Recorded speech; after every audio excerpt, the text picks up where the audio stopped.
Hi, Gino, Borges here. Yesterday I was reading an article in the New York Times that interests me. It was the headline article entitled Outdoors and Out of Reach, Studying the Brain.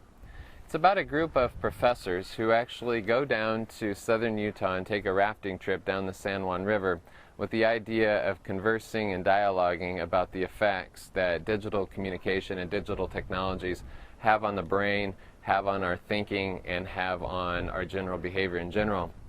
And of course, there's built-in drama in the group because part of the group is skeptical of the idea that nature has any role in providing wellness, and then another part of the group is very affirmative about the role.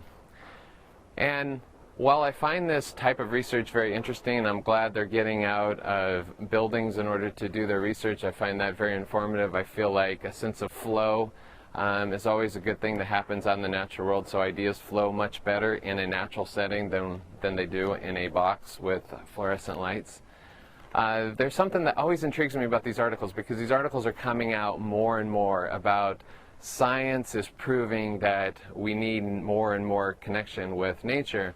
And I find it interesting because every time the skeptics always use the same argument, and that is that they want to see proof. They want to see proof.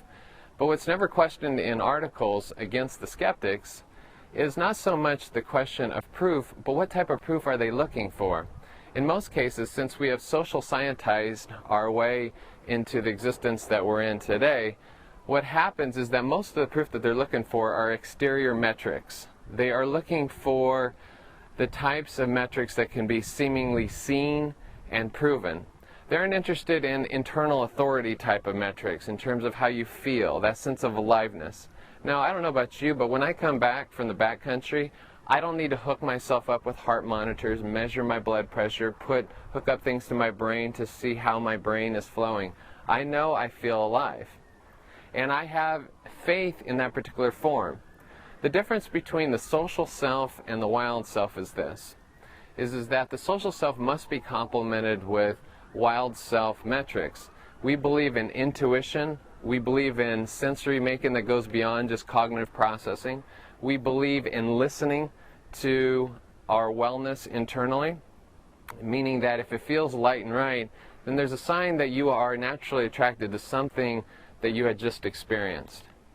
And so when I see these articles, and one of the skeptics also brings up this issue of we have to use the language exactly, he wants to understand precisely what happens in the brain, and then perhaps he can understand and accept the connection between nature and restoring us to the sense of harmony. We aren't into precision at the wild self. We are into being. We are into a sense of aliveness. Precision is a metric that only simple using animals can construct. It's an exterior type of instrument. Precision, perfection, that compulsion for perfection, it's all fine and dandy. I find it very interesting, that stuff, but I think that we must be cautious about negating experience as a type of proof. Experience is very valuable. Somebody's personal experience cannot be dismissed. And so, interestingly enough, it's always that particular form of skepticism that arises whenever people start questioning the role of nature. Ironically, all the professors, even the skeptical ones, found the trip very relieving, very restoring after they had been out on the rafting trip. So it's wonderful that this type of research is taking place. I just wanted to add the wild self perspective to it in terms of really being able to honor that internal authority, that sense of what's happening in real life, that real experience, that real connection, as a type of proof. You don't have to wait for somebody else to endorse it, or you don't have to wait for a big sampling group, like 400 people had a 75% higher blood circulation rate in order to say, yeah, that's what happened to me. That stuff's cool. I don't dismiss that at all, but I do want to get at this idea that we can believe. I mean, that's what the folks like Henry David Thoreau, Ralph Waldo Emerson, John Muir, and Edward Abbey, they weren't skeptics on nature and the connection to nature. They didn't wait for an external form of proof.